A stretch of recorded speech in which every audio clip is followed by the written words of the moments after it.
你好，明个喇叭，欢迎来到 Chinese 明月 Channel ကနေကြိုဆိုပါရစေ။ဒီနေ့မှာတရုတ်လိုခြေခံနှုတ်ဆက်နည်းလေးတွေကိုကြည့်ရအောင်။你好，你好，မင်္ဂလာပါ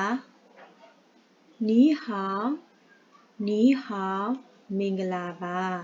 ။你好吗ဆိုရင်နီးဟောင်ရဲ့နောက်မှာဒီမဆိုတဲ့ဒီတစ်လုံးထည့်ပေးလိုက်လို့ရှိရင်နေကောင်းလားဖြစ်သွားတယ်။နီးဟောင်မနီးဟောင်မနေကောင်းလားဟန်ဟောင်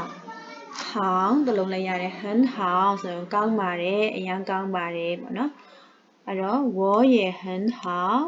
ငါလည်းနေကောင်းပါတယ်။ဝေါ်ရဲ့ဟန်ဟောင်我也很好ငါလည်းနေကောင်းပါတယ်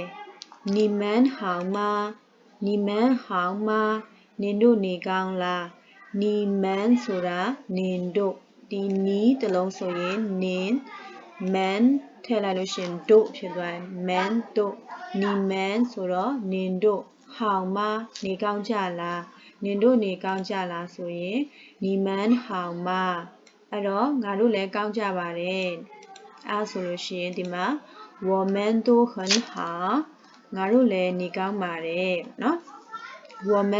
们都我们ဆိုတာငါတို့我ဆိုတာငါ man ဆိုတာတို့အဲ့တော့我们ငါတို့အားလုံးဆိုတော့都我们都ငါတို့အားလုံး很好နေကောင်းကြပါတယ်ငါတို့အားလုံးနေကောင်းကြပါတယ်ဆိုတော့我们都很好你来吗你来吗ဆိုတာနင်လာမှာလားပေါ့နော်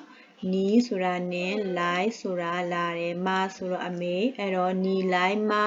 နီလိုက်မဆိုတော့နင်လာမှာလားလာမယ်ဆိုရင်我来ငါလာမှာ爸爸妈妈来吗爸爸妈妈来吗ဖေဖေမေမေရောလာမှာလားဆိုရင်